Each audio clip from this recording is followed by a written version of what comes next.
നമസ്കാരം. മഹാരാഷ്ട്രയിലെ രാഷ്ട്രീയ കാറ്റ് മാറുന്നു. സംസ്ഥാനത്തെ പ്രബല രാഷ്ട്രീയ പാർട്ടികളുടെ തലപ്പത്തുള്ള താക്കറെ കുടുംബം ഒന്നിക്കാൻ വഴിയൊരുങ്ങുന്നു. 2005 രാജ് താക്കറെ സ്വന്തം പാർട്ടി തുടങ്ങാനുള്ള തീരുമാനത്തെ തുടർന്നാണ് താക്കറെ കുടുംബം രാഷ്ട്രീയമായി പിളർന്നത്. 2 പതിറ്റാണ്ടിലേറെയായുള്ള പിളർപ്പ് അവസാനിക്കുകയാണ് എന്ന സൂചന നൽകി രാജ് താക്കറെയും ഉദ്ധവ് താക്കറെയും രംഗത്തെത്തി.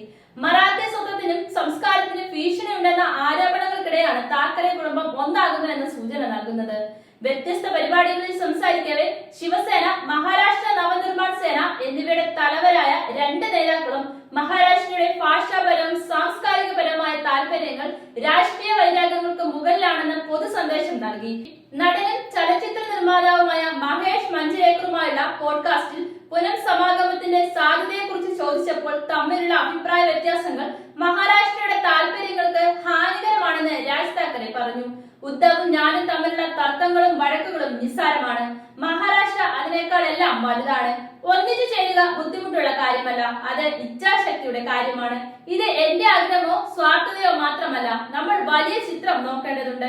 രാഷ്ട്രീയ പാർട്ടികൾ ഉടനീളമുള്ള എല്ലാ മറാത്തികളും ഒന്നിച്ച് ഒരൊറ്റ പാർട്ടി രൂപീകരിക്കണം, രാജ് താക്കറെ പറഞ്ഞു. 2022 ഏക്നാഥ് ഷിൻഡെയുടെ നേതൃത്വത്തിലുള്ള പിളർപ്പും തമ്മിലുള്ള വ്യത്യാസവും രാജ് താക്കറെ ചൂണ്ടിക്കാട്ടി. ഉദ്ധവ് താക്കറെയുടെ ശിവസേന വിഭാഗത്തിൽ നിന്ന് പിരിഞ്ഞ് ബിജെപിയുമായി ചേർന്ന് പുതിയ സർക്കാർ രൂപീകരിച്ചത് ഏക്നാഥ് ഷിൻഡെയുടെ നേതൃത്വത്തിലായിരുന്നു. MLA-മാരും MP-മാരും എന്നോടൊപ്പം ഉണ്ടായിരുന്നപ്പോൾ ഞാൻ ശിവസേന വിട്ടു. എന്നിട്ടും ബാലാ സാഹേബ് താക്കറെ ഒഴികെ മറ്റാരുടെയും കീഴിൽ പ്രവർത്തിക്കാൻ കഴിയാത്തതിനാൽ ഞാൻ ഒറ്റയ്ക്ക് നടക്കാൻ തീരുമാനിച്ചു. ഉദ്ധവിനൊപ്പം പ്രവർത്തിക്കുന്നതിൽ എനിക്ക് എതിർപ്പില്ലായിരുന്നു. അതിലെ ചോദ്യം മറുവശത്ത് എന്നോടൊപ്പം പ്രവർത്തിക്കാൻ ഇച്ഛാശക്തി ഉണ്ടോ എന്നതാണ്, രാജ് താക്കറെ പറഞ്ഞു. മഹാരാഷ്ട്രക്കാർ നമ്മൾ ഒന്നിക്കണമെന്ന് ആഗ്രഹിക്കുന്നുവെങ്കിൽ അവർ പറയട്ടെ എന്നും അദ്ദേഹം കൂട്ടിച്ചേർത്തു. ഇത്തരം കാര്യങ്ങളിൽ തന്റെ അഹങ്കാരം തടസ്സമാകാൻ ആഗ്രഹിക്കുന്നില്ല എന്നും അദ്ദേഹം പറഞ്ഞു.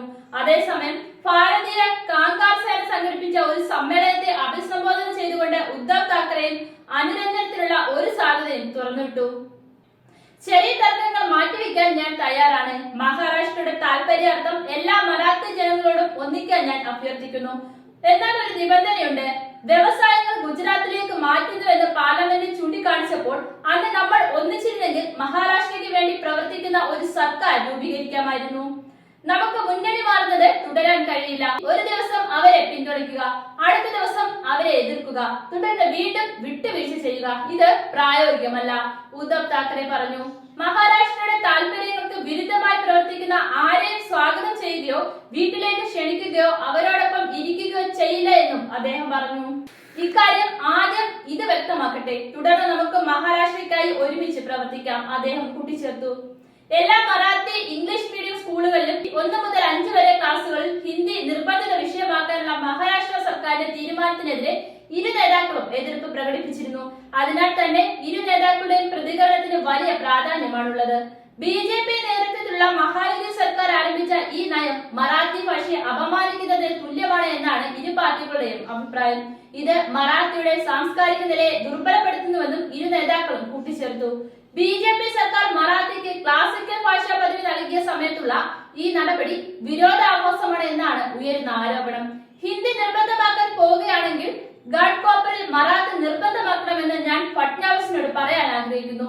മറ്റൊരു ഭാഷയും ഞങ്ങൾ എതിർക്കുന്നില്ല, താക്കറെ പറഞ്ഞു. മധ്യ മുംബൈയിലെ ഗുജറാത്തികൾ കൂടുതലുള്ള പ്രദേശമാണ് ഗഡ്കോപ്പർ.